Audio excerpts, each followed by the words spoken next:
Hey Ghosties, I'm Harley. And I'm Candace. And this is Haunted Through the Ages.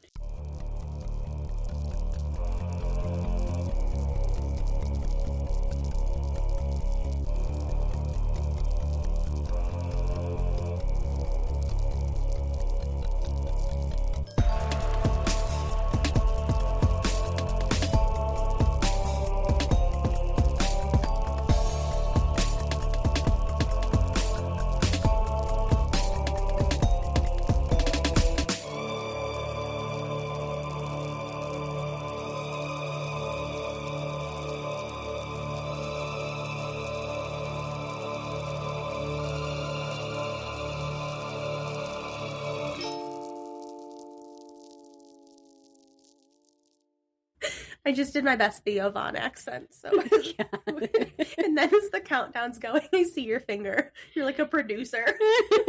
It's Wayne's World. Doesn't he go under though? Yeah, he like flips his arm under.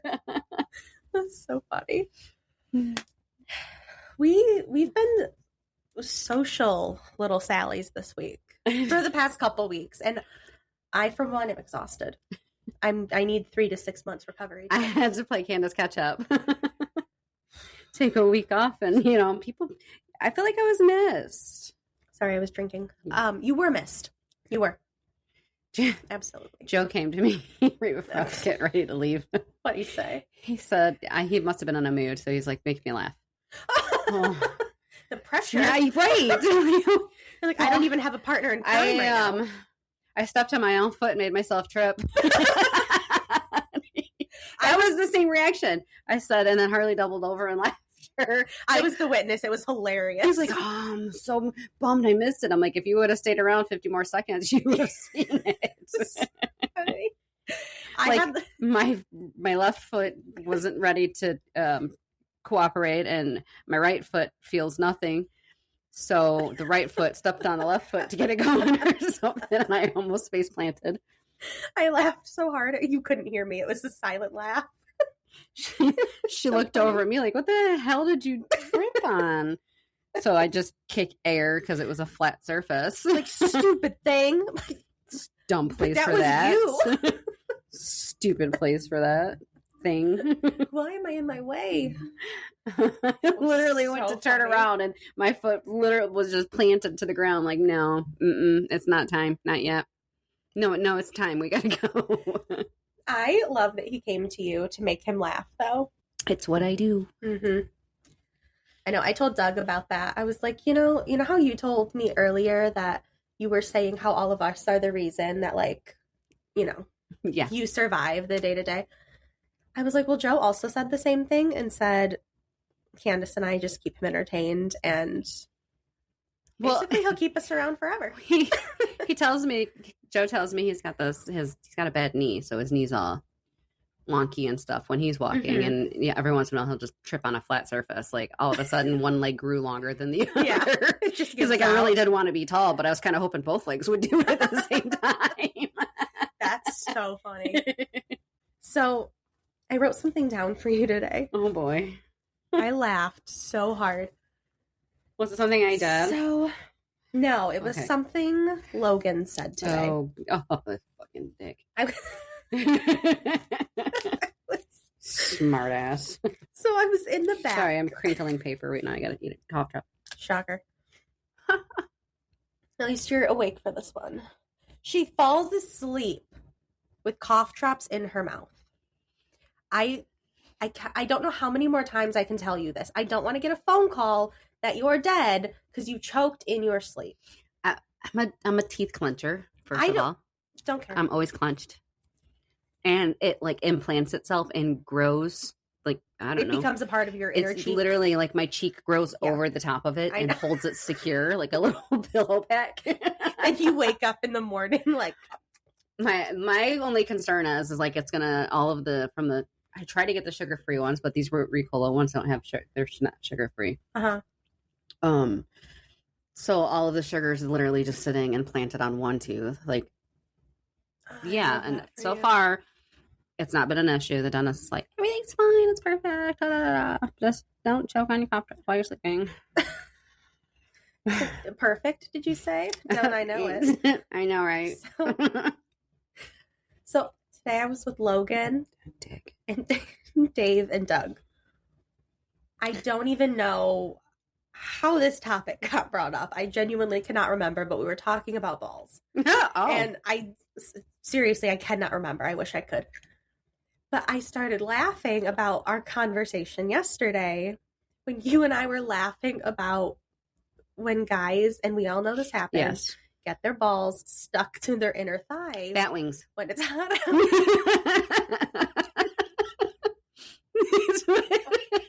They're called it's bat wings. I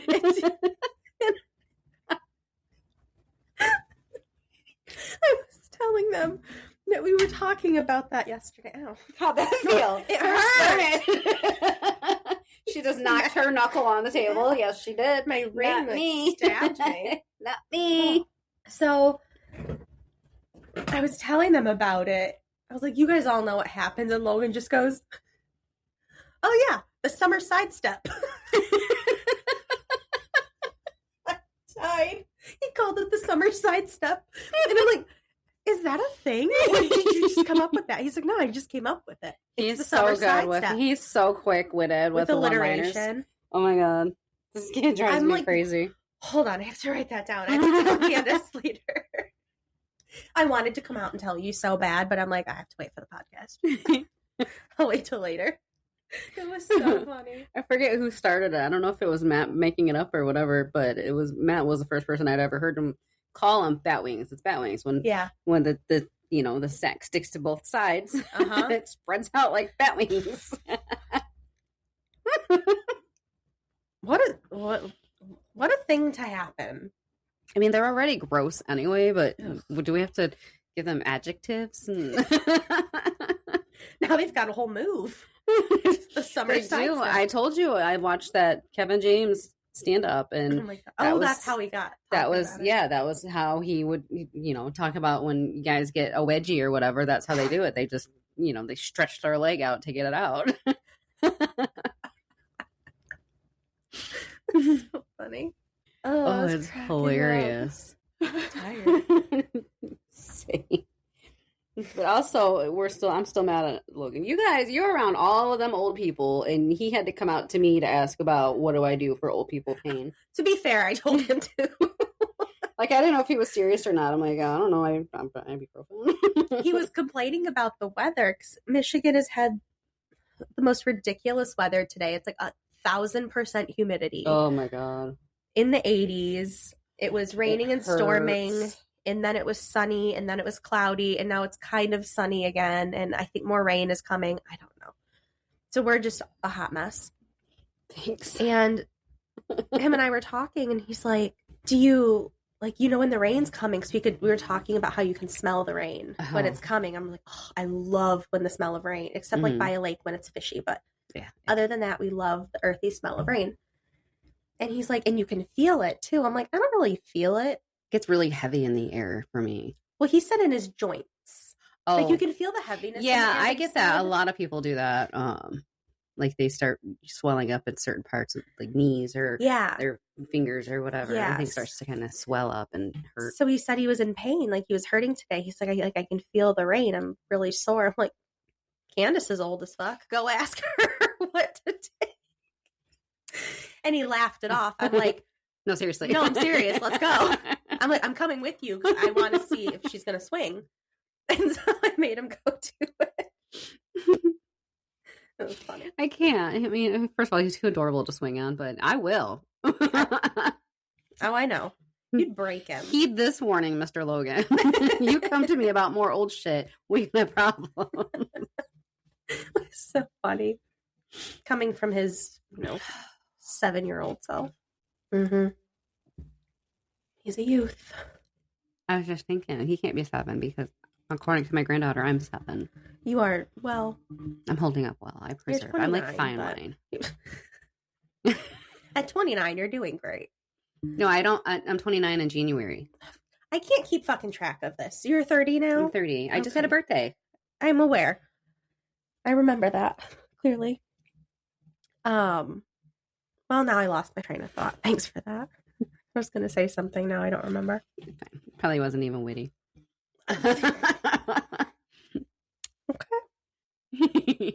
You carry the podcast by yourself. I'll just sit here quietly. It's heavy. It's heavy. No, there was something I was going to say and I don't remember. Something age about related. Age. It was about looking so good. Okay. Have you noticed You're how so tan. golden I am? Oh my God. You're so tan right now. I was looking in the mirror. I'm like, look at me. Like, you need to stop. Settle down. Be a different race before we know it. Look at me. We're catching up to Sandy. I know. That's what I told her. I was like, I'm like a quarter of you at this point. Look at this. By that, I mean, I'm not transparent. Right. I don't get much more than this. Other than your legs. Let's keep them legs covered. Oh, that's bad. The legs are bad. That's like looking directly into the sun. Ouch. Any ounce of color I start seeing, I'm like, oh my gosh, look at me. I'm golden. I'm bronze. Greek goddess at this point. And then it disappears in 3 days. I'm like fruit stripe gum right now. It's about how long it lasts. I have stripes all over me from tanning. Like my whole side is white. Your back was so red. It still is. I can feel it just sitting back. I'm like, whoo, there's that familiar sting. I don't know how. She went in the tanning bed. It doesn't hurt. It's minutes. just uncomfortable. How do you go in a tanning bed that long? I always do. I do the max at the stand up and I do the max on the bed. The max on the bed is 12. No, I can't do it if it's new bulbs. If they put new bulbs in and I am lobsterfied. I had a girl laugh at me at a tanning salon before. I haven't gone since I was like a teenager. Mm-hmm. So it's been a lot of years. Mm-hmm. But I went and it was like my first tan of the season. And she's like, okay, how long do you want? And I said 2 minutes. And she looked at me and she started laughing. She's like, how long do you want? I was like, 2 minutes. Do you see me? Mm-hmm. Do you see how white I am? I was like, I can't go longer than that. I have to build up and the max I can do is like 7. So seriously. Jennifer and I used to go religiously. We would get out of work and drive to the one over by where you are. Yeah. I would do the max and she would do like 8 minutes, I think. Yeah. And still come out like red. Burnt. Like as red as me for the time that I've went in. Yeah. But it's like the first couple of times of the burn, then it starts to, just like, all right, obviously we're not going to need to burn anymore. So then I get the gross, if I keep doing it, then I don't peel, which is great. Oh, I've been picking at my shoulder all like I can feel it starting to itch on my back. I'm like, ugh. When I first went, my very first time ever going tanning, I worked at the Maids, and I looked at this girl. She was golden brown, like already. She had an olive skin anyway, so just tan. She did not look up the Caucasian race. She was very, very brown, and it was beautiful on her. And I'm like, she was like, you should try tanning because you look at me. I have clear skin and red hair. Like, what part of that? You should probably try tanning. No, ma'am. What? So I'm like, okay. Shocker. She'll do anything. Believe me. So I went, and the lady's like, well, how long do you want to go for? I said, I don't, this is my first time doing it. I don't really know, what the base time I should go. And she was like, honestly, for you, I would do 10 minutes. And I'm like, okay. 10 minutes. Are you kidding me? The amount of pain that I was in. Oh my gosh. I swore off tanning after that forever. Like, I'm never going to do this again. And then I realized that you can actually adjust your time and go at a lower time and then build it up. I had no idea. Nobody taught me the basics of tanning and a tanning. That was really shitty of her to. The girl, like, this is your job. That's not okay. Your you literally, all you have to do is look at people and go, maybe not so long. Yeah, I'll give you like 2 or 3 minutes. Right. You're white as hell and you've never been. Never been. And I didn't put any like tanning stuff on or anything like that. I went in and, and I went nude. Yeah. Because that's what I was told to do. And in the crease of where, your torso and your thigh meet right there, it hurt. I cried. I would literally just sit in a bathtub of like Listerine.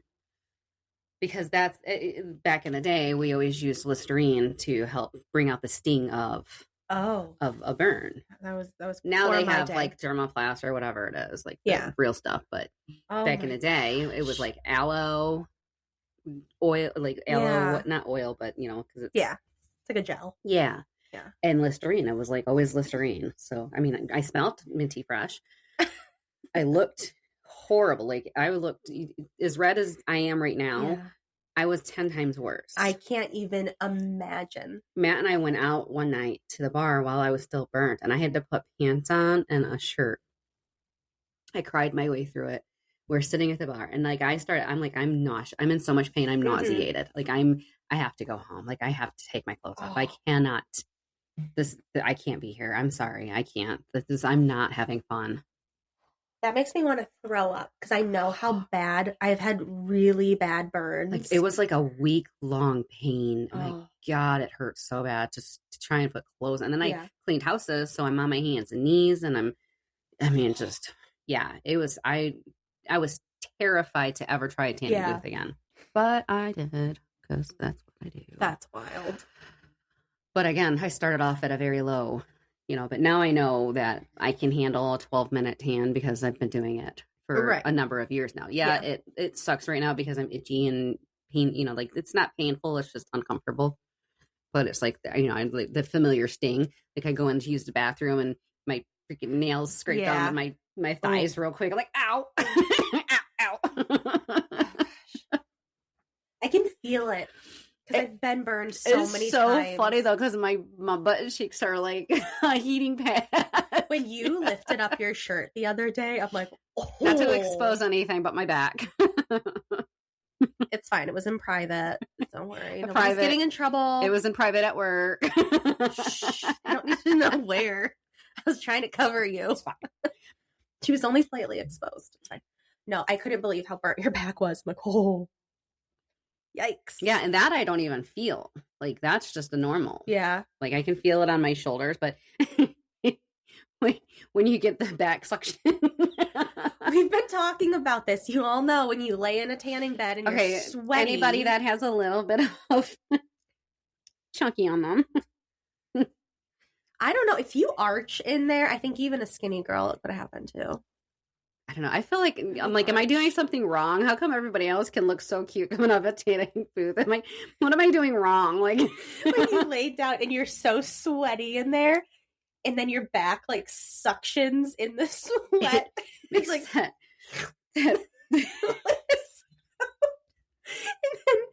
and then, like the back fat fart sound on a flat surface. And then when you try to get up and you're stuck. I'm stuck. Those are so suction cupped. When Sandy asked why my sides were white, I'm like, I can't rotate. I'm stuck. Girl, I can't move. I'm in a coffin, first of all. I wasn't able to sit up, so I had to like slide up a little bit, and then I could sit up. Like, I need the suction to release so I can move. Kind of like break the seal from the side. Seriously. So funny. And then I can feel the hot spots happening, and that's where like the burns. And it's mostly on my legs. My legs don't even look like they got color, but that was where I felt all the hot spots. Really? I'm trying to remember because it's been so many years since I've gone, but on my calves, there would be one like on my calves right below my knees. And then my butt. Oh my gosh. Because you can't move. No, I burned my ass. Like, and I wish, because I got a juicy booty, so I wish all of it would get color, but it flattens itself from laying on it. So now I just got flat. Like the earth is round, so why can't they develop a tanning booth for the big booty girls? Like make it all divoted. They finally made it to where the face is different than your body. Like you can turn the face down so you're not getting all that exposure on your face. It's turning super, iridescent. I'm just picturing the other night at the restaurant. Oh my God. Because when you have to do the stand-up, one. Whole story. Okay, so we went to music little concert and that they have, in all these little towns, they do free concerts. So we went down to one. And I'm like, ooh, let's go. And I'll have Matt buy me Mexican. Harley immediately, I'm going, oh, okay. Yeah. I'll invite Sandy. All right, it's a group event. It's a group event. Keep in mind, it was their third date night in a row that week. And I said, it's fine. No.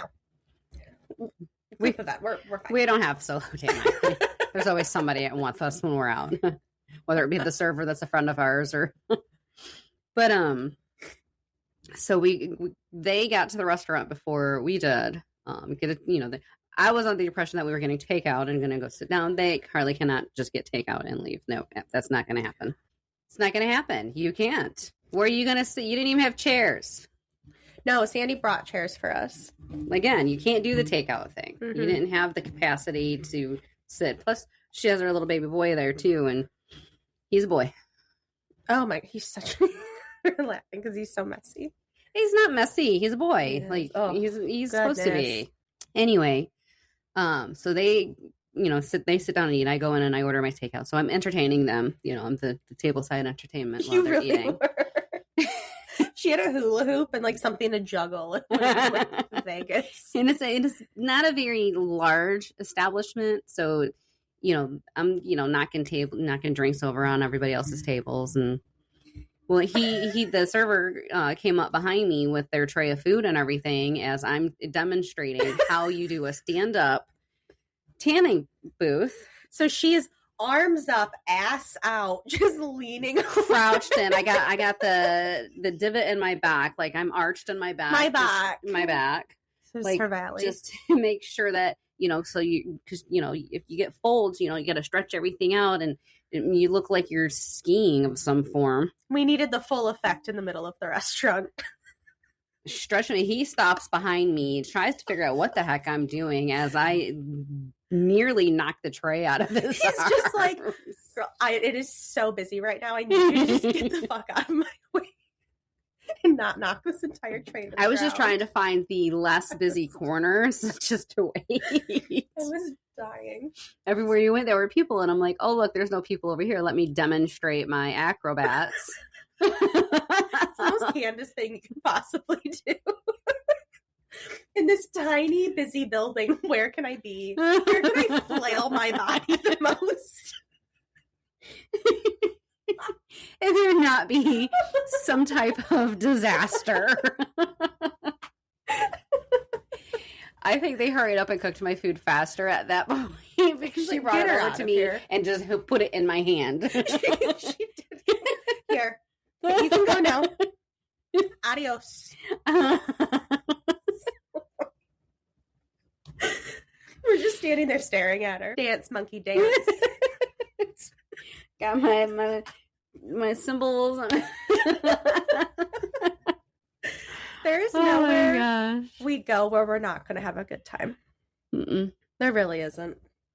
No. Mm-mm.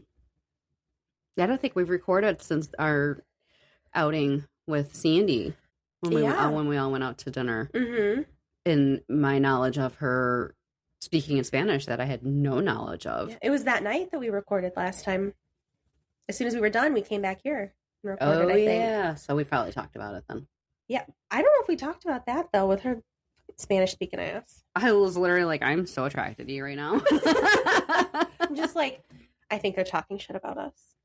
It's so They're funny. Definitely saying he bad was things. like, his friend and him and his friend will just randomly drop somebody's name, like Becky, and then start talking in Spanish again. Like when you can tell people are like, are they talking about me? Just drop their name in the middle of a completely different conversation. Just out of nowhere, say the name and then continue on with your conversation. Just to screw with them. Literally will mess up their brains. So funny. I'd be so paranoid. I see that they have those earbuds that translate in your ear.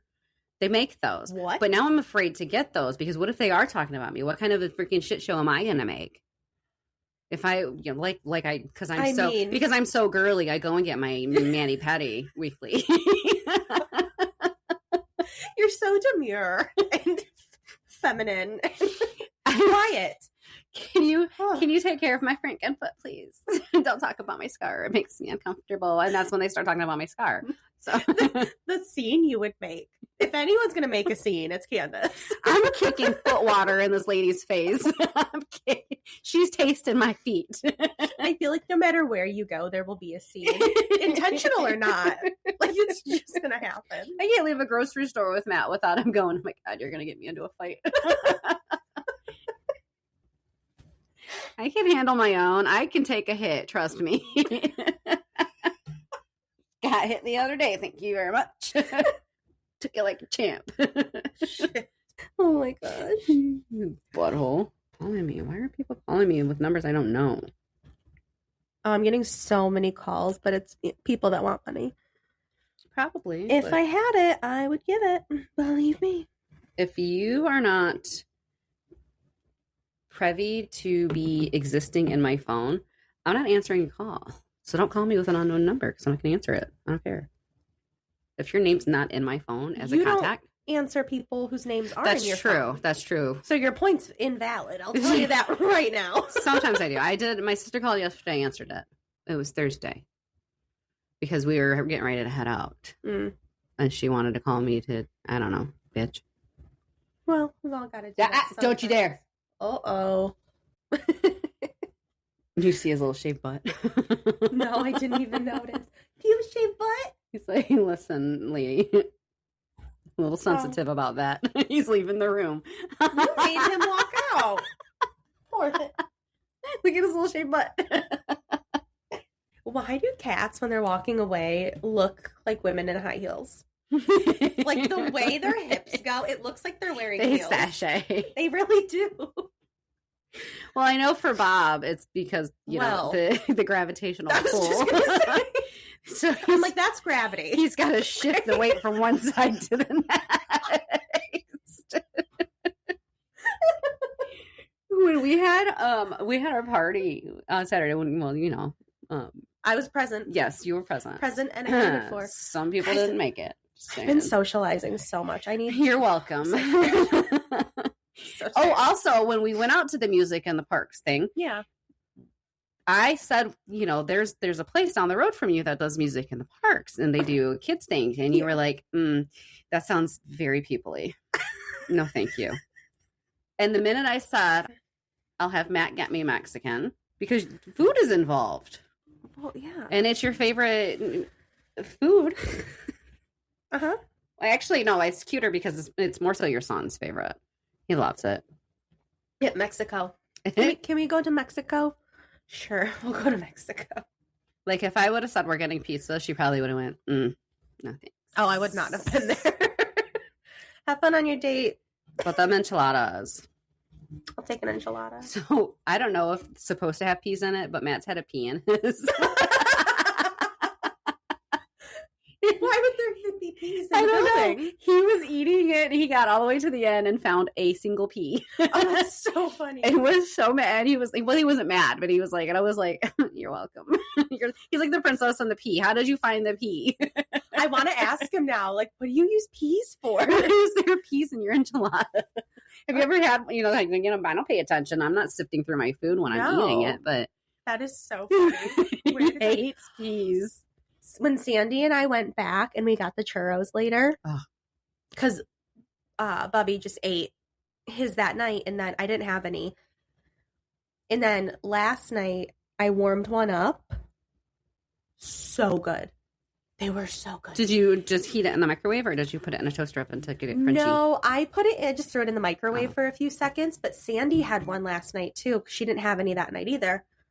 But she had one last night, and she said she did hers in the air fryer, and she goes, they were so good. And I was like, I thought the same thing. They were delicious. She said they were some of the best churros she's ever had. I've never had a churro. It was so good. I know. I got so full from those tacos. I was like, oh. Yeah. I told her next time we go back, we'll get dessert, even if we have to take it to go, but get churros. Because I'm like, I want to try them warm now. Like fresh. Yeah. I was literally staring at your son while he was eating it. And I could smell it. So yeah. But also my stomach was like, go ahead, I dare you. That's so funny. Watch as we project out vomit. Yeah, seriously. Let's not make more of a scene. Oh gosh. What? You know when she makes that sound, it's going to be bad. No. So everybody knows how creepy we are. We are on our spiral of, the boys in blue. Oh, God bless them. And Sandy's husband and Harley's son were over trying to fly kites, minding their own business. Sandy's over there being the good wife that she should be. Harley being the mom she is, helicoptering, but not watching her son by any means. I was on my way over there. I'm sitting with my husband, minding my own business, trying to be the, good wife that I'm supposed to be, taking pictures of people that I'm not supposed to be taking pictures of. I'm on my way over there to the kite flying, and I happen to look over under the tent, and all I see is navy blue and a mustache. I whipped around so fast, and there were these teen girls on bikes on the sidewalk, and they wouldn't move. And I'm like, Candace! Hollering at me during the middle of a concert, like I can hear. So I start yelling for Matt. And I'm trying to wave to him, like maybe he can get your attention. He's a drummer, and he works in a shop. He can't hear if you're standing right in front of him. These girls finally get the out of my way. Start pushing your way through. I'm just going through the wood chips at this point. I'm like, the fire department's here. Let's go. So she gets up, and of course Matt's like, excuse me, it's for research. It's fine. It's pure research. Leave us alone, sir. It's just research. Thank you, Single Mama Saga, for that little tidbit of fun time. Research. Everything's for research. Mm-hmm. Yeah, we're learning about safety right now. Because the police were also there. The firemen dipped. They're like, oh, there's an emergency. We must go. And the one caught on to us very quickly. We did not make it obvious at all by walking over there and just staring in their direction. Not at all. It was fine. So, I'm like, ooh, I know how to get him to help us. Harley, climb this tree. I would have had better luck if I climbed the tree. Couldn't get not doing that. You should have climbed. Your son was. I'm like, okay, break a foot. You'll be fine. Can you do this? It'll heal. You're young. It'll heal so fast. And then at the end, he's like, because the police were really close to us. He's like, I want to go say hi to the police. I'm like, yeah, go ahead. I'm nervous. I was just, I had to be the good supportive mom, but I wanted to be like, shit, kid, me too. I'm going there either. I saw you stop because he went over to give him a hug. I was like, that is the cutest thing. But also, I could feel your energy of how terrified you were. And I'm like, Matt, keep walking. She's going to make me do something weird. Go faster. Oh my gosh. Well, you guys got away from us because he spotted a wiener dog. The dog, yeah. Which is I saw it. I'm like, I can't hold the light up. Sorry. No, we weren't going anywhere. That is his dream, is to get a wiener dog. He's wanted one for years. He loves that. He finally saw one in person for the first time. Oh, wow. The first time. That was the first time he's ever seen one in person. How exciting. He has stuffed animals. He sees them on TV, but he's never really seen one. So normally if we see a dog, he'll be like, can I go ask if I can pet it? This time, he did not even look at me. He did not ask me. He was gone. He's running to this woman, and I hear him go, can I pet your dog? And she's like, yeah, sure. So I showed you the picture. He sits down immediately, crisscross applesauce with this dog. Like, I'm so sorry. This is like his dream right now. You're making his whole life. This event is nothing compared to what's happening right now. Seriously. He had a great day. He got Mexico, he got churros, he got ice cream, he got to dance, and he got to pet a wiener dog. So and attempt kite flying. He had a great day. So funny. Meanwhile, I worked, and I'm like, oh, God, I did commit to going out, didn't I? You're like, I really wanted to cancel date night, but now I'm roped into it. Okay, we're going. Well, and normally, like I said, normally we go down there, we either get, the pizza place there, or we'll walk over to Little Caesars. Like, that's like, and then we just kind of sit there and chill. Yeah. I can't believe how many people, that filled in fast. There was a lot of people for that sucky ass band. It was horrible music. So bad. I've been there where the music's not great, but like I felt so bad. Like this was my idea to get everybody down here. Well, it was my idea to go down there. It was Harley's idea to get everybody down there. But I mean, you how can you tell? Like they're like house bands. Like you win some, you lose some. Like, yeah. No, the band was awful, but like obviously it was not your fault. No.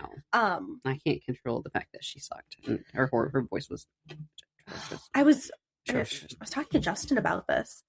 I was like, I was hoping it would have been like the band that was there for Christmas, for like the Christmas tree lighting and singing Santa and everything.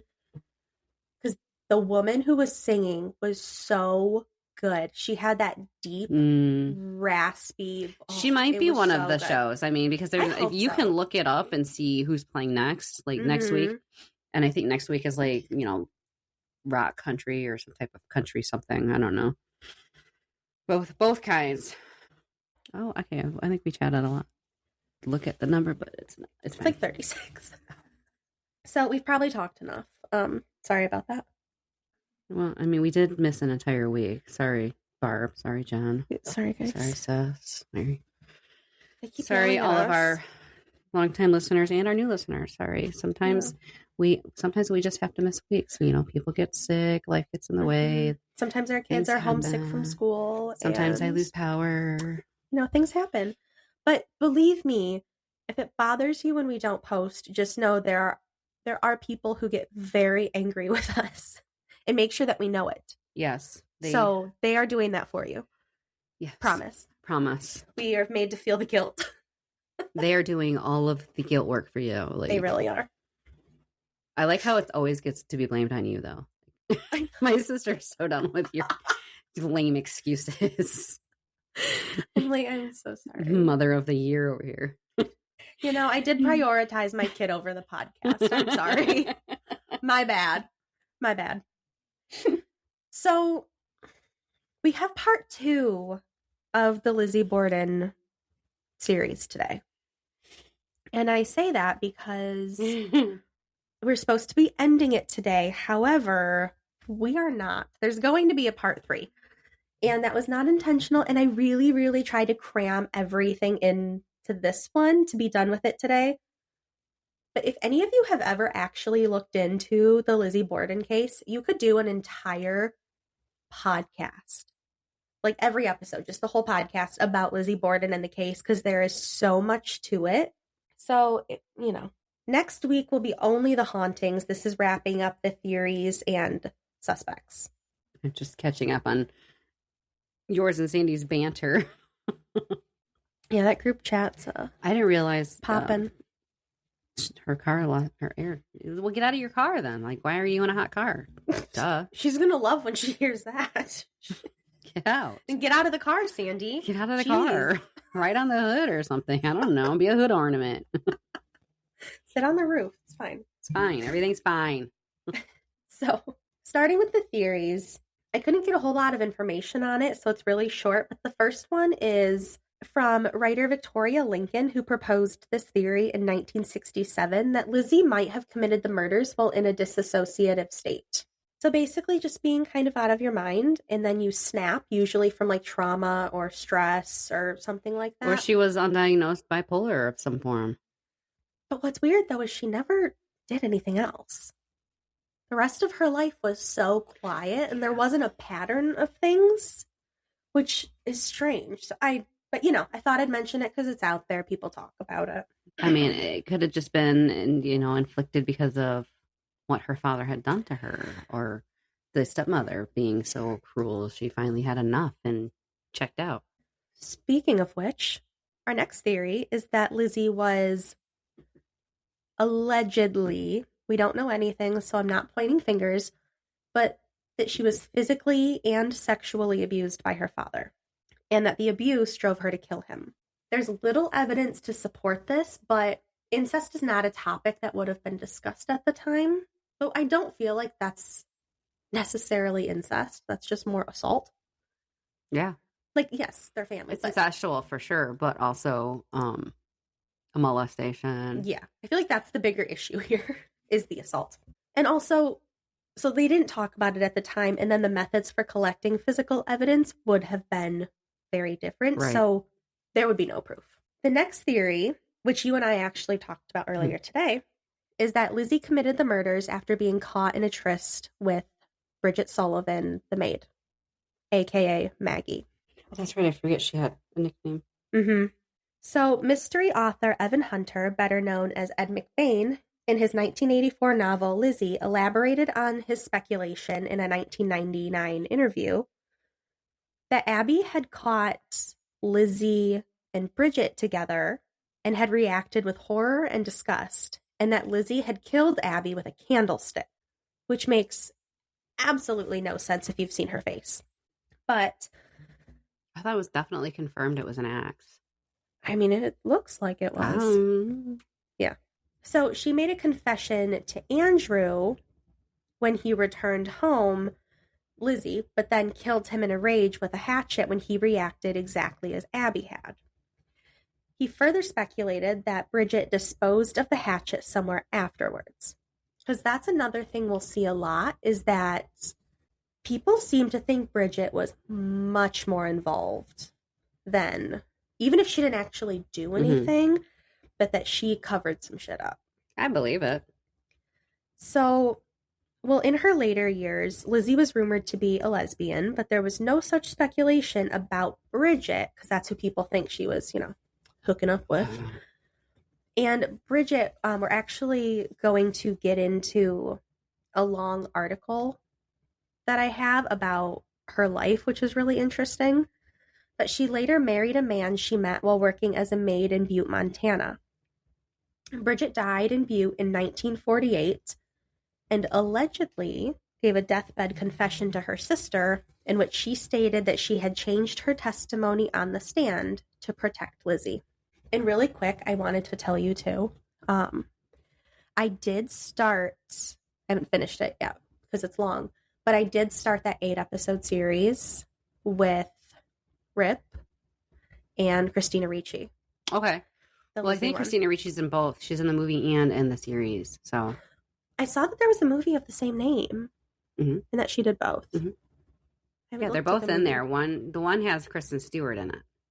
Are they two different movies? One's the series and one's a movie. Oh, but the movie is Christina Ricci and Kristen Stewart? I believe so.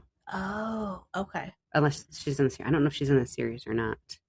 I haven't seen her in the series, no. No, I do like the show so far, though. Yeah. That one's pretty good. And also, I stand corrected. I said that Cole Hauser was not attractive. I was wrong. I thought it was a Rip Wheeler thing, and then I see him in this other role, and I'm like, nope. Well, son of a bitch. Nope. He's just him as a man. He looks just as good. He looks just as good as a redhead. I mean, he did still have it like a cowboy type hat on, so that helped. But I'm just like, well, because he's just the man. He's the cop or something, right? Yeah, he's the detective. Interesting. And then I was excited. Is it Clea Duvall, who plays Emma on the show? Gosh, I haven't seen it in so long. I whistled. She was in, I know she did an episode of Grey's Anatomy, but I remember very clearly. And she also was in Buffy for a second, too. Yeah, Clea Duvall is Emma. Yep.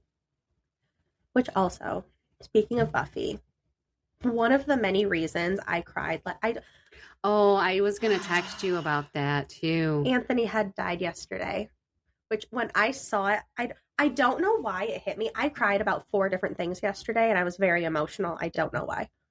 But that was one thing. It just sent me. I just started bawling. That one got me for some reason. I don't know. That one bothered me. That one hit. That is the 3rd main cast member of Buffy to die in just over a year. There was Michelle Trachtenberg, Nicholas Brendan, and now Anthony Head. That one was sad. That one got me. He was only 72. Did they know the cause? Was it? I don't know. I didn't see anything yet. It was just announced that he had passed, but... Yeah, I was not a Buffy person, so I had absolutely no idea who he was. But immediately I thought you. Yeah. So naturally I turned Buffy on last night. It might be a whole different one that Kristen Stewart's in. Oh, really? I'm not seeing her in the movie or the series, the mini-series. Well, anyway. Well, you're looking at that. Our next theory, obviously, is that Lizzie was completely innocent. It's not Lizzie McGuire. Although we do love Lizzie McGuire. That's funny. So, one of the main things that people talk about with Lizzie being innocent, because like I had said before, I wanted to look into reasons why, because there are people that genuinely believe she did not and could not do this. And one of the things they talk about a lot is the lack of bloodied clothing, which I know we discussed last week, but here is another point of view. So, according to a lot of people, Lizzie would not have been able to redress herself in clean clothing and dispose of or hide bloody clothing in the amount of time needed. So, I'm sure a lot of us have seen on like Instagram or TikTok or whatever, there are people that will like cosplay and dress in like actual authentic Victorian clothing. It is a lot of work. It is not like throwing on a t-shirt and pants. It is layers and layers. And a lot of the time you actually need another person, especially if there's like a corset in the back to tie it up and to get everything situated and settled. And it's a whole situation. On top of that, a lot of times their hair. It's not the Christina Ricci one. Oh, okay. This is from 2018. Ooh, she looks scary. It's on Amazon Prime. Okay. Yeah, this one is like a dark world of it, I think. Like, okay. Very dark. Oh, so the other thing was her hair. Victorian hairstyles, like the clothing, were very intricate and they took a long time to do, and you usually couldn't do them yourself. So they're also saying if she did this, she managed to, in the short amount of time. It's me. I forgot to turn the sound off of my computer. Sorry. It's me. It's me. She would have had to get her bloody clothing off, put the new clothing on, and then also redo her hair, because there's no way she axe murdered 2 people and didn't get a hair out of place. And witnesses have said, like, she looked put together. There was nothing on her clothing. Her hair was fine. So that's a different side of it. I don't know how I feel about it, but it is a different side of it. And you can also argue that Bridget helped her change and do her hair before running to get help from the doctor across the street. However, that would have included going outside, because they didn't have indoor plumbing. Right. It was in the cellar. Going down there, it's not like you can hop in the shower. She would have had to bathe to get the blood off of her. Oh, my God. Her body, probably her face and hair. And then do something with her hair to dry it, figure that out, have it up in her whatever style she had, get the new clothing on, even with Bridget's help. But then I did have the other thought, and I didn't see this anywhere, but I was looking back at the crime scene photos, and this is where I start to question this. There wasn't blood splatter, like all over the couch where Andrew was, or like on the bed by Emma. At least in the photos, I couldn't tell. I couldn't see it. So it's like, did it actually splatter? I don't know the trajectory, obviously. I'm not a forensic professional. Were they color photos or black and white? Black and white. Okay. But there weren't like splotches of Right. things. So I don't know. Seems strange to me. Well, even getting hit that hard in your head, I mean, blood's gonna splatter. Like, Yeah. they just move him to this couch so they do it somewhere else and then bring him to the scene? I don't think so. I doubt it. Because his head was so mangled, Yeah. to be frank. I don't think you could have. Especially, I think he was a pretty big guy. He was a tall guy. I think it was the last episode you said that the force that she would have had to swing to do that damage, and then the Yeah. ceilings being so low. Yeah, I know that was something. I think that was more of a concern, not so much on the first floor, but more so on the second floor in the bedroom. So there's so many different aspects to this. But then the other thing, if they did need the time, like for Bridget to help her do all of this, it also contradicts the fact that police said Andrew was still actively bleeding by the time they got there. So they were like, this literally happened within the last like 20 minutes. Like, yeah. So it's very weird. The timeline doesn't match up with getting her changed and unblooded. Right. According to a Reddit user that I found, she said, as someone who collects and wears antique clothing and does period accurate hair, I can personally attest to the improbability that Lizzie did it. While I do all my dressing and hair myself, Lizzie would not have and was documented as having not done her own hair or dressed herself. Back in that day when you had money and you had a maid, they were going to do a lot of that stuff for you. And then there's also a theory that for Andrew's murder, Lizzie could have slipped on his overcoat to protect her clothing, like put it on backwards, because the coat was then under his head like a pillow when police got there. And he was supposedly buried in it. But that doesn't explain the hair and how she protected her clothing during Abby's murder. Right. People have even argued that she was naked. She just removed everything, did it naked, but still. I hear that. And then people have, like when morticians and stuff like that, those embalming things, like the whole white coat, white gloves, all the way, like nothing is shown, like no skin is exposed or anything like that. Or like the butcher's aprons and stuff. Right. But then again, where are you putting all of this stuff? And you still have to think about the timeline. Okay, go to the cellar, wash the hair, do the hair, get your clothes back on. Like, that's still so much. So it's interesting. I don't know. Just a quick list of bullet points of other reasons people think it's sketchy. So there's no direct evidence linking Lizzie to the murders. No eyewitnesses, confession, or a proven murder weapon. The prosecution's case, everything like we talked about was circumstantial, relying on suspicion rather than proof. Mm-hmm. And being 1892, forensic science was limited, making it difficult to accurately analyze evidence. And the house, like we talked about, was not secure, leaving open the possibility of an intruder. If you also look at after the murders, everyone and their mother and brother and third cousin trampled through that house without a care for literally anything. And apparently a lot of alternative suspects were never fully ruled out. And when we get to the suspects, I named a handful. There are probably over 100. Wow. He's pissed off a lot of people. Everybody. There were people on this list. Like I said, it was late and there was a lot of information. I'm trying to look into all these people, and it was just pick this person from over here and this person from over here. And he talked to this guy once. Let's figure out if this guy did it. It was insane.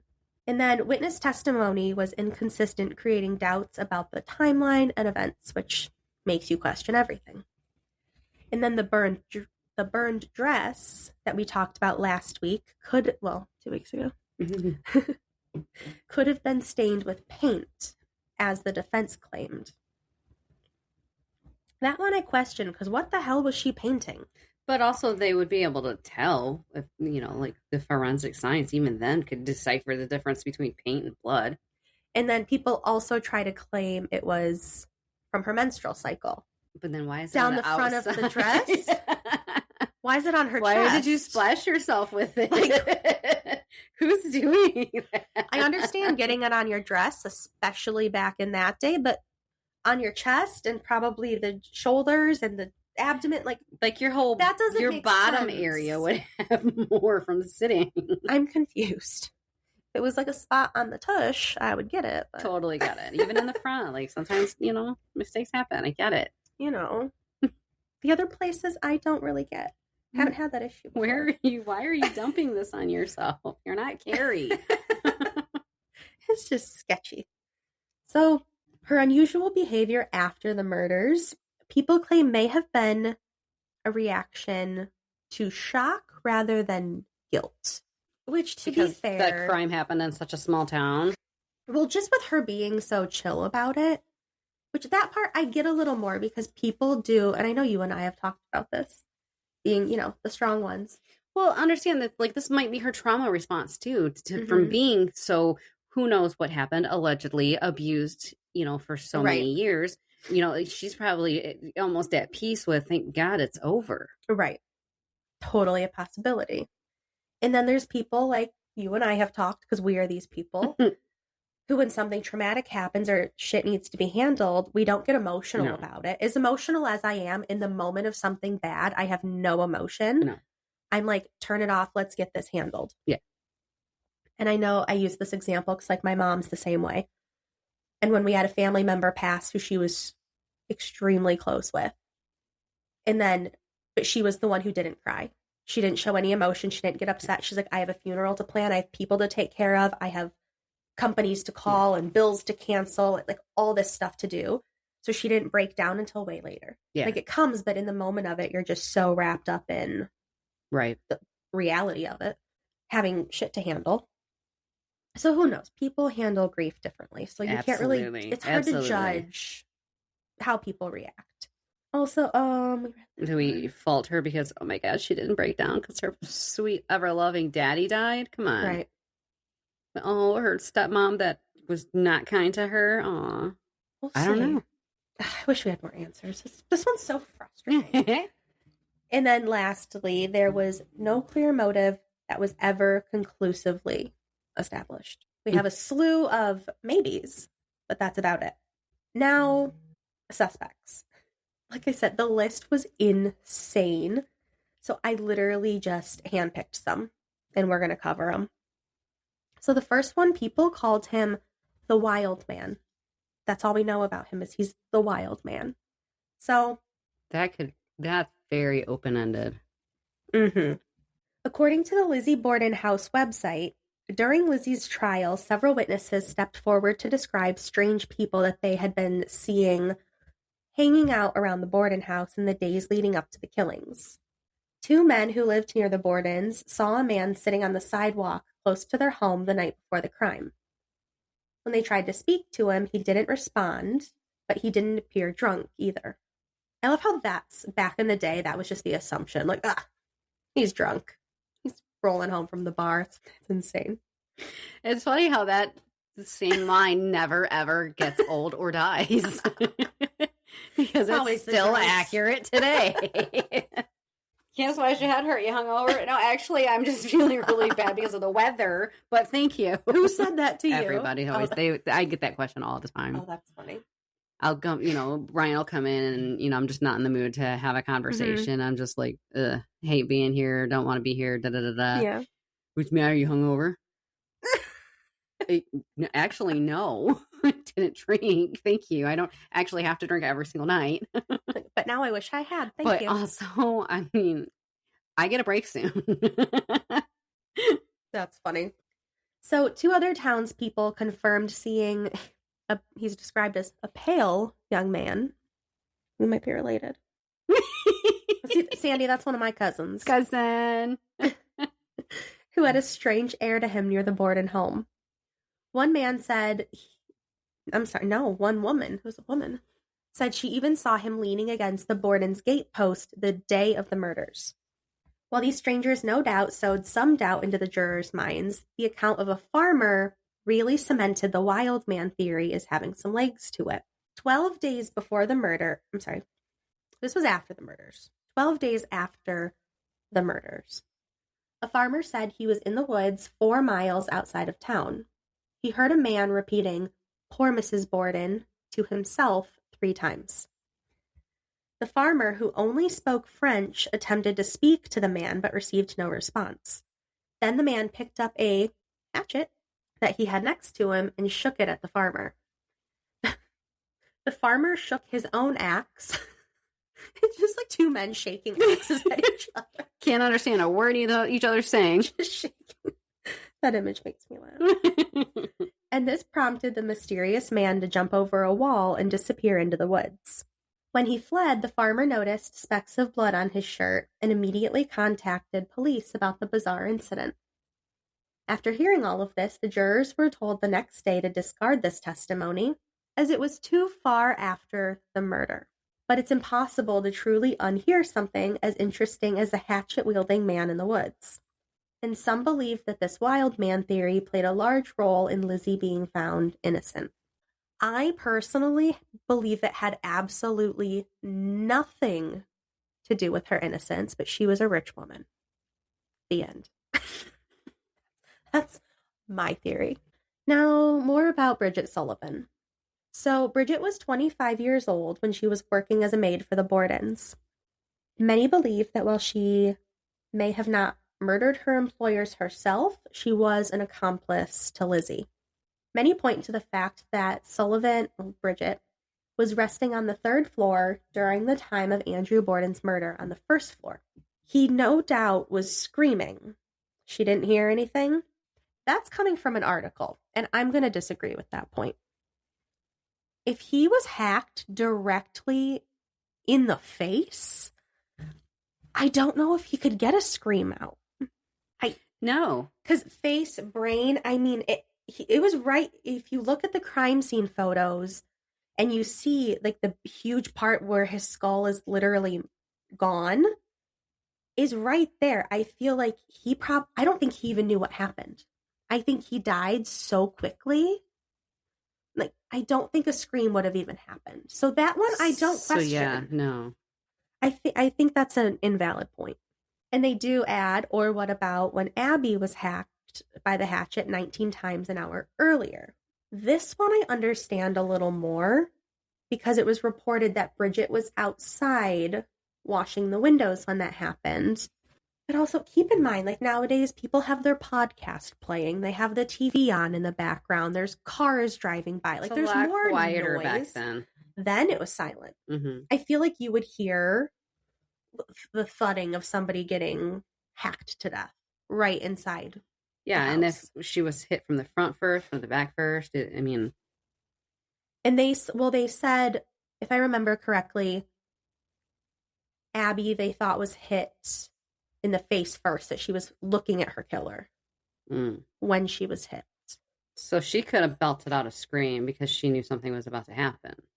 Or if she like happened to turn as Lizzie or whoever is swinging, she might not even have had the chance. Or if it's somebody that she trusts or knew, like, right. Oh, hey, what's going on? Crack. Right. And also, I'm thinking about this just now as we're talking about it. Like, they say they're axe murders, but it was actually believed to be a hatchet, which, for anyone who doesn't know, the difference would be like the length of the handle. Mm-hmm. Hatchets are much shorter than an axe. For an axe, you'd need 2 hands to get that sucker up. Yeah. A hatchet she could have had behind her back, whipped it out, and just gone for it in a second. Well, and the song sounds better with an axe than a hatchet, so. It does. Can't do the rhyme with a hatchet. It doesn't fit. I mean, they didn't even get the number of times right, but it's catchy. It's very catchy. So they're somewhere in the window. So there's also a long-standing rumor that Lizzie gave Bridget money after the trial and instructed her to, quote, go back to Ireland and never come back, which is sketchy. Dang. Rude. Instead... It's not what you say to someone you love. So we'll talk about it. I think it's in this upcoming article. I believe she actually did go back for a short period of time. Realized in her small town in the middle of nowhere, Ireland, there were no prospects for a husband. And she came back to America. And that's when she moved to small town Montana, far away from Lizzie Borden in Fall River, Massachusetts.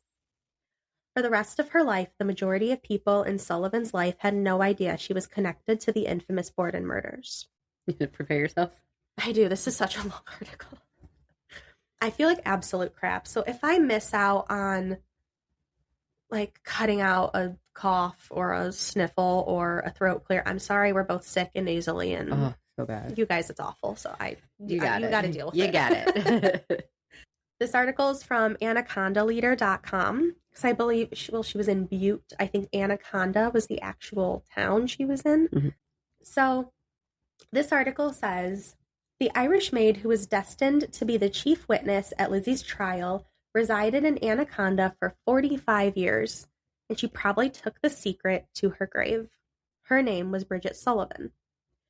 Perhaps no crime in the past century has so captured the curiosity of thousands as the brutal axe murders at Fall River, Massachusetts, on that August 4th, 1892.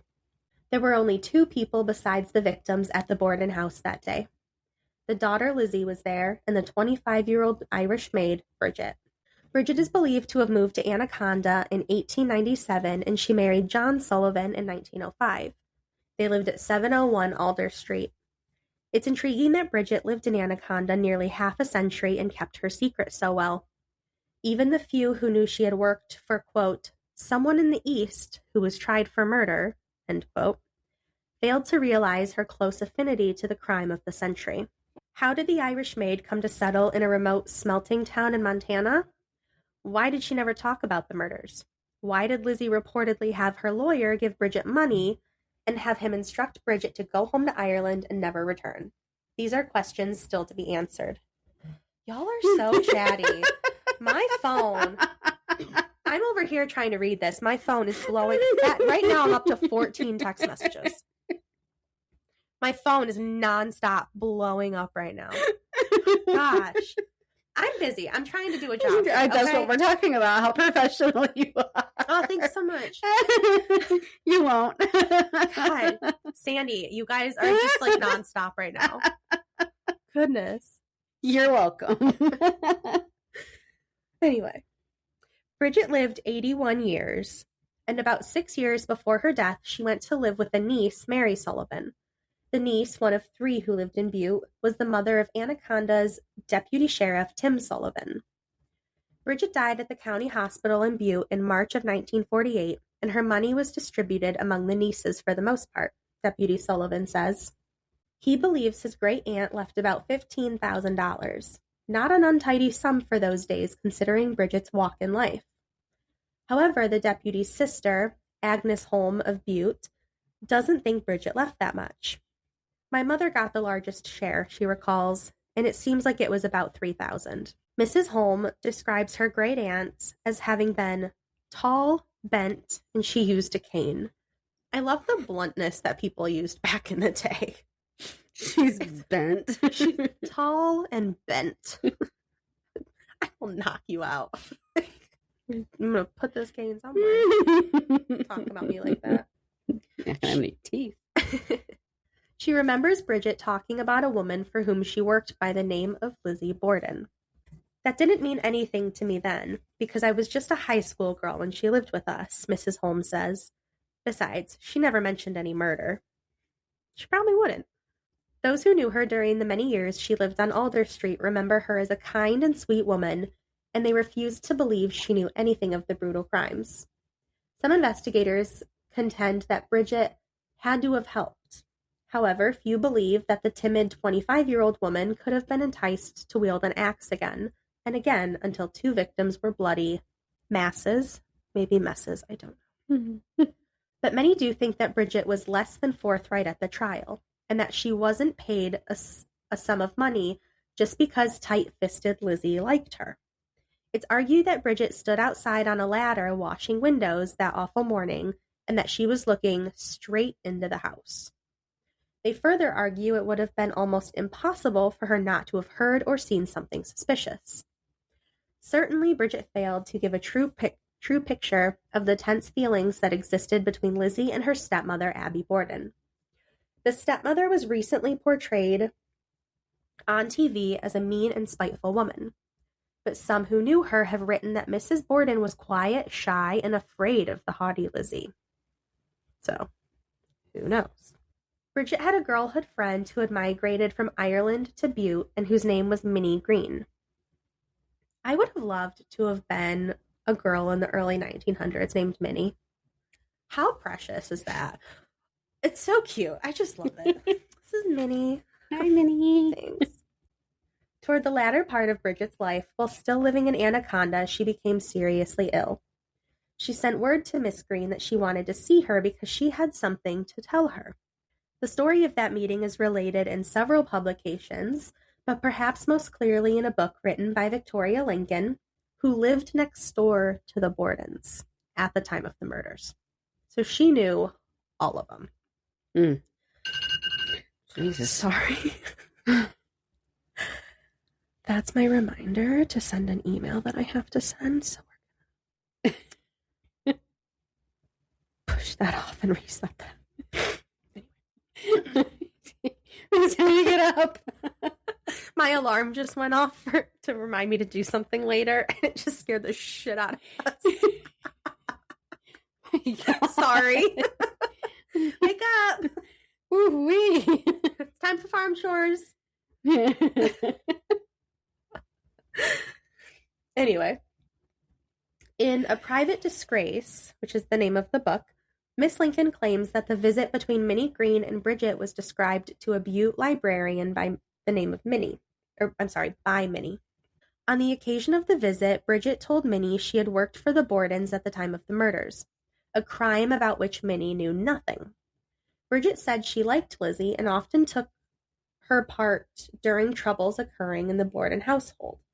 She said she, quote, helped Lizzie out at the trial, and that she had been less than candid. Bridget was too ill for Minnie to press for further details. That's a wild excuse right there. Lady, you're on your last fucking leg here. Tell me find the strength. I'm too sick. Give me the information. Figure it out. I can't talk anymore.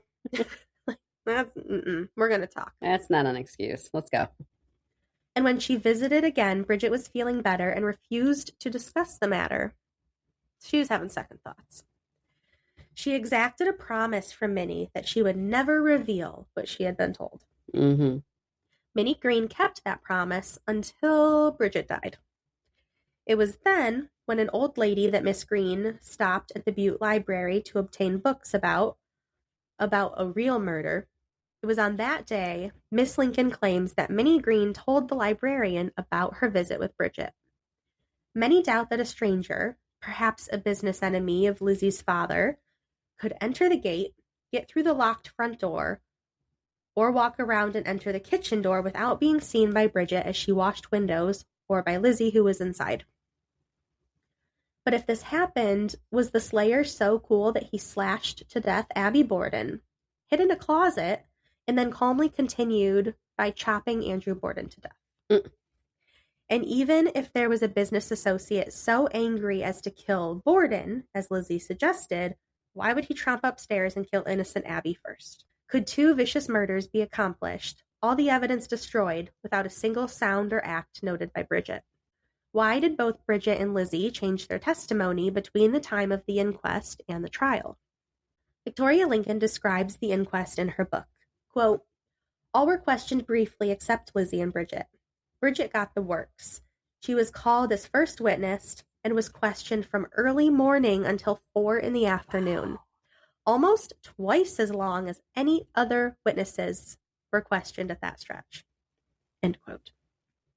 Miss Lincoln continues, on the final day, Bridget was recalled for the better part of the morning and until 3, an hour and a half longer than Lizzie's longest questioning. Knowlton, the attorney, was never satisfied that she was not involved. Then Miss Lincoln writes about the trial and refers to the money which Lizzie is purported to have given her maid, Bridget.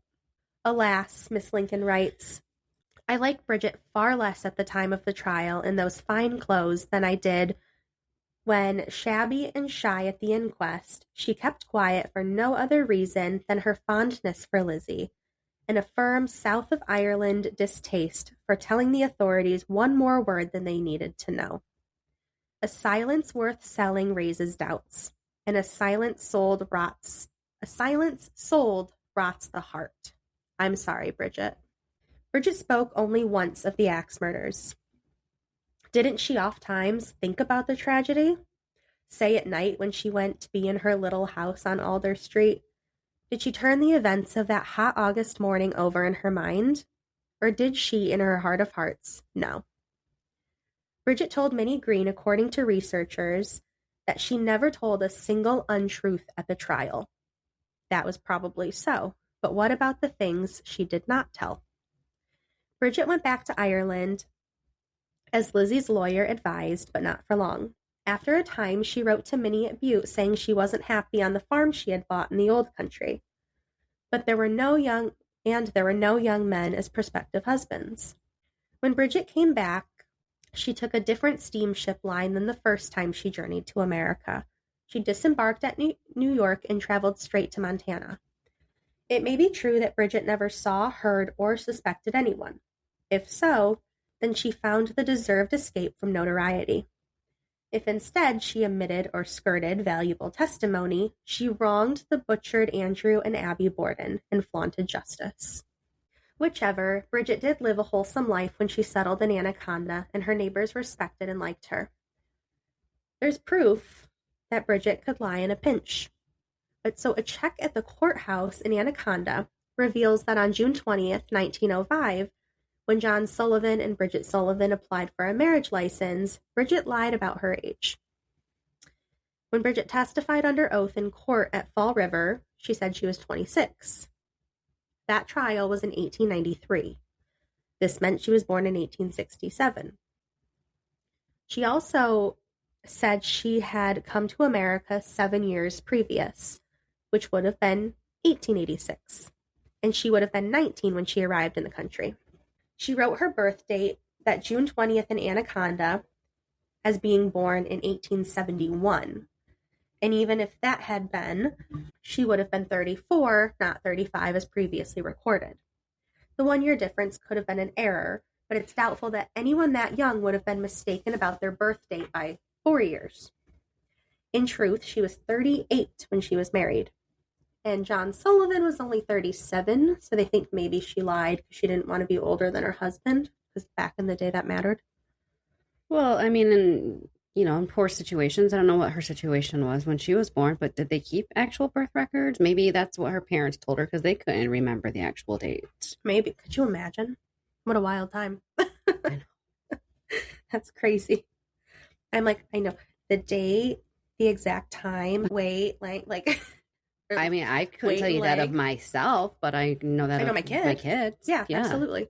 Yep. You right off the top of your head, those stats of your babies. Where back then it just, are they alive? Cholera? Right. Well, what's at happening? some point they're just falling out after the 10th or the 15th. Right, exactly. No, that's true. So Bridget's recorded in the 1925 City Directory as being, quote, domestic help for the late Judge George Winston. And it's well and good to say that the past should remain the past. But one might argue that when Bridget accepted Lizzie's monetary gift and agreed to go back to Ireland forever, after having been helpful, in quotes, at the double axe murder trial, she forfeited her right to anonymity. A visit to Bridget's grave on Mount Olivet, where one sees a gentle breeze ruffling the grasses above her headstone, provokes long thoughts. Strange that on a hillside so far from Fall River probably lies buried the answer which so many have sought for more than 80 years. Sleep well, Bridget. That was the end of that one. Wow. Which I thought was really good. Oh, and so I want to show you real quick. So I was telling Candace earlier that I saw a picture of Miss Bridget for the first time today, and wow, she was something. God bless her.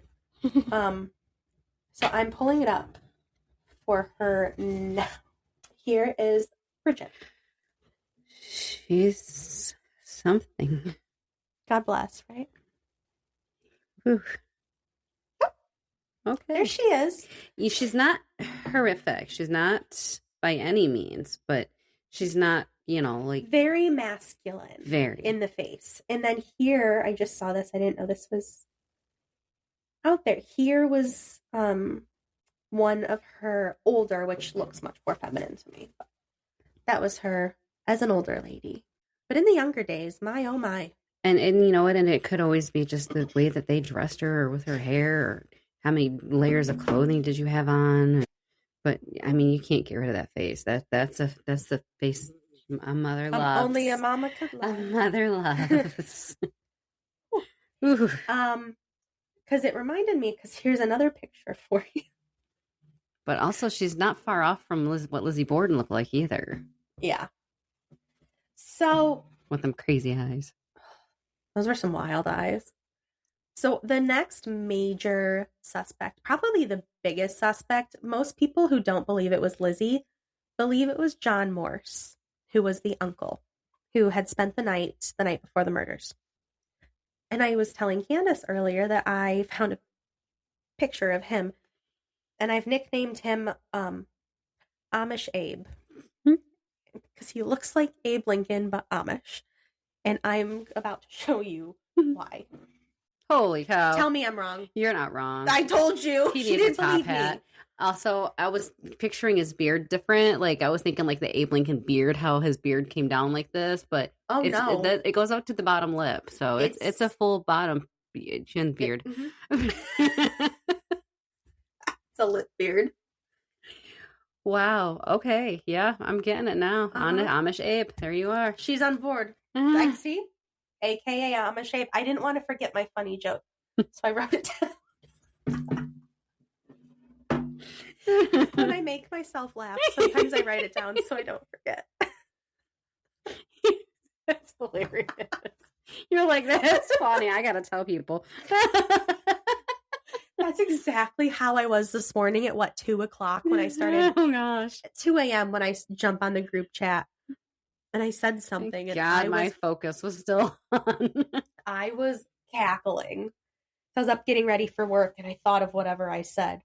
Oh, that I missed out on a funny joke yesterday. I won't say that publicly, but it's true. Missed opportunities suck. Like, man, I should have made that joke. Bummer. Then there's the ones that you're like, ooh, I probably should have said that. Yeah, well, it's out there. I said like 47 things the other night that I'm like, that one slipped out. Oops. At some point, you stop caring. Look at me. I aspire to have your lack of thoughts. It's like, Doug always asks me, like, don't you think before you speak? And I'm like, actually, no, I just want to be as surprised as everybody else about the shit that comes out of my mouth. I can't believe she said that. Fuck, I can't believe I said that. That was pretty good. Oh, boy. I'm going to have to cut this out or I'll add this on Patreon, something. But anyway. So Doug was giving his usual, my girlfriend left me, so I took oh my gosh, right. Did you hear this? What you said to Chad? No. Oh. What Misty Oh, yeah, said. yeah. You told me that. Did I? You did. I couldn't remember. Yeah. Because I had the same reaction. I was like, Misty. And you're like, yeah, you thought about it, didn't you? Like, I could not believe she girl's said looking that. at a half-naked dude for the skates. But that comes flying out of her mouth. Doug and I looked at each other. It's not often you can silence me. For me, it's always the quiet ones. And, I'm surprised we even heard what she said because she's so soft-spoken. I didn't. Doug had to tell me. What? Yeah, Doug literally had in between laughing.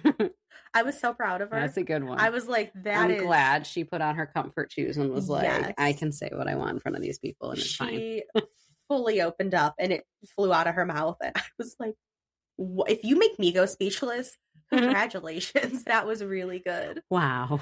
I was like, holy shit. Listening to fart videos. Anyway. So, John Morse. If you remember from last week, he was Lizzie's maternal uncle, and he rarely met with the family after his sister died, but had slept in the house the night before the murders. On the morning of the murders, around 8:45 or 8:50, John left the Borden house. He said he was going to visit relatives, including his niece, Mrs. Emery. Abby Borden was believed to have been killed roughly between 9 and 9:30. And witnesses at the Emery house and elsewhere reported seeing Morse, and he remained away from the Borden house for several hours. Around noon, John returned and learned of the murders. Now, these are the reasons that John was a top suspect. 1, his visit was unexpected. Morse was not a member of the immediate household, and his arrival occurred less than 24 hours before the murders. And the investigators often focus first on anyone who had recent access to victims. He knew the layout of the house, who would be home, and their routines. That's a weird point to make, though, because if you remember, Andrew came home an hour and a half earlier than he usually would for lunch that day. So his routine was off. It was different. That was unexpected. Yeah, so he, his visit wasn't expected. You didn't know he was going to be there.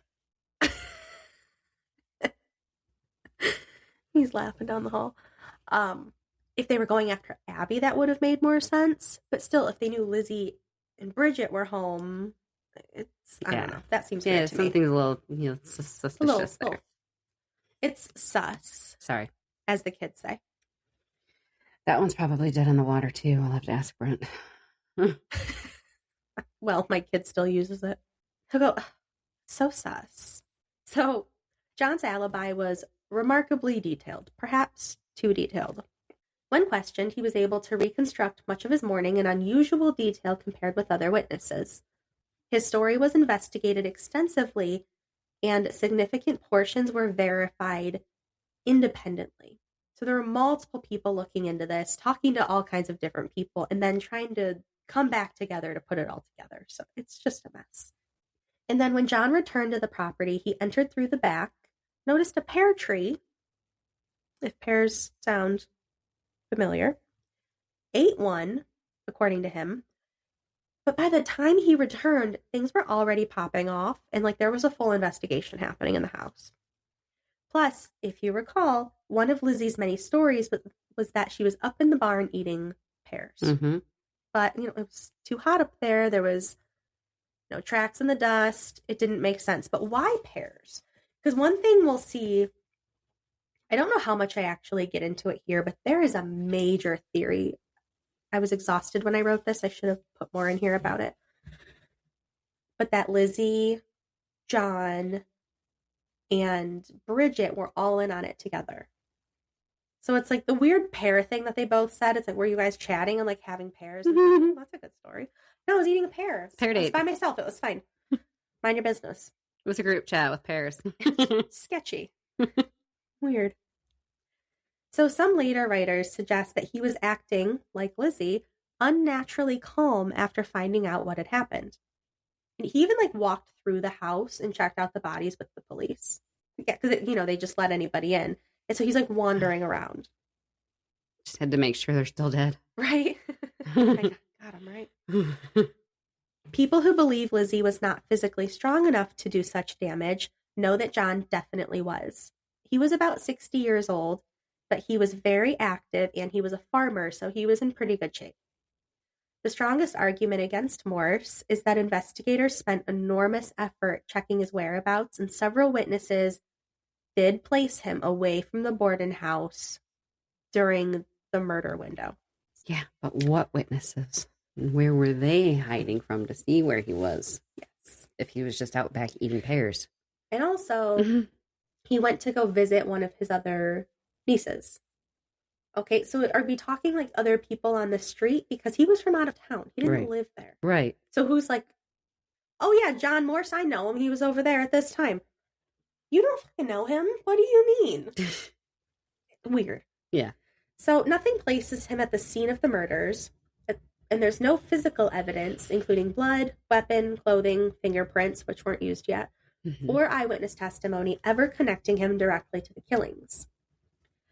A side theory, this one is interesting, is that he avenged Lizzie because of the sexual abuse inflicted by her father, which he may have also believed Abby knew about and did nothing.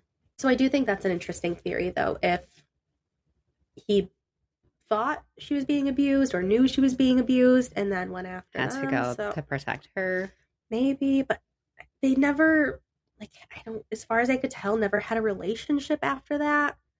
So maybe it was a one and done. Also, it's not like he was protecting a child. She was in her 30s. Yeah, she was grown. She's grown.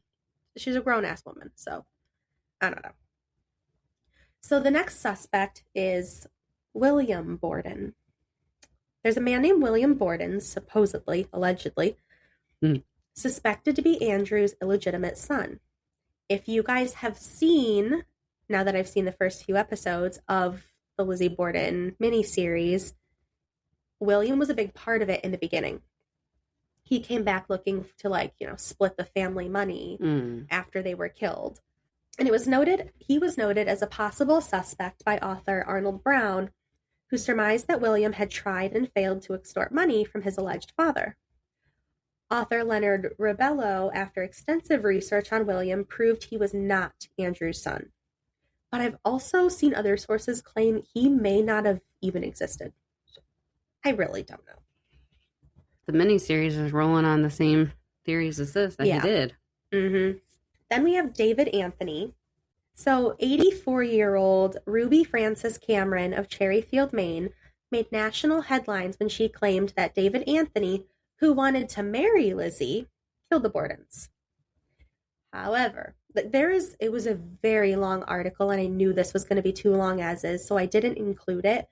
But she had this whole story about this secret love affair, but they didn't want her with this guy. So then he got mad, but Lizzie wanted to go with him, but I think that Andrew made her stay, so he killed them. There's a whole twisty plot. There's a whole situation, but there is no confirmation to prove that David Anthony Jr. committed the murders or that he and Lizzie actually even knew each other. Okay. So, didn't seem very likely. Like I said, this came from some lady in Maine. We don't know her. But also, if you're listening, lady in Maine, good theory. She was 84, and this is an older article. Okay, never mind. R.I.P. God bless. I doubt she's around. So then we have Dr. Seabury Bowen. And if you recall, he was the doctor who lived across the street who Bridget had run to get to help when they were discovered. So Richard Powers, a retired state prison guard and Maryland historian, posed the theory that Dr. Bowen killed Andrew and Abby Borden and removed the murder weapon in his doctor's bag. Powers suggested there were ill feelings. It's a compound word. Yes, it is. Between the doctor and the Bordens. It didn't specify what they were. Oh, wait. A local woman, Mrs. Jane Gray, said, quote, "On the day of the murder, I was coming towards Fall River. I met Dr. Bowen and a young man in a carriage driving so fast that I thought at the time that someone was dying. Yeah. I'm well acquainted with him, but I never saw him look so wild. It was about 15 minutes to 11. Weird timing. It's right in the middle of all of this happening. The doctor had hold of the reins with both hands, driving for dear life. Has Dr. Bowen ever been questioned where he was on the morning of the murder? This is the truth and nothing but the truth." So that's what that woman stated. And to the Lord. Then we have William A. Davis. People think he was an assassin in collusion with John Morse and Lizzie. David is the son of Morse's old friend Isaac Davis, who was a butcher, who used to employ Morse and with whom he lived for a time. That's it. That's the information we have on that man. Oh. So he's a suspect. I don't know. His friend's son, that guy. When I tell you the list is so long and so many were like this, I'm like, but why? But he was just walking his dog down the sidewalk. They made eye contact. He's a suspect. It is insane. I thought maybe they didn't have sidewalks. I don't know. Either way, he was walking his dog. It just made me laugh. I'm like, okay. I'm glad that. Mm-hmm. Then we have Peleg Brightman. He was an early suspect, and he occasionally did jobs for Andrew Borden. Okay, at least there's a connection here. Probably didn't get paid. Pissed him off. Okay. A neighbor saw Brightman digging in his own backyard and thought Brightman was burying a hatchet.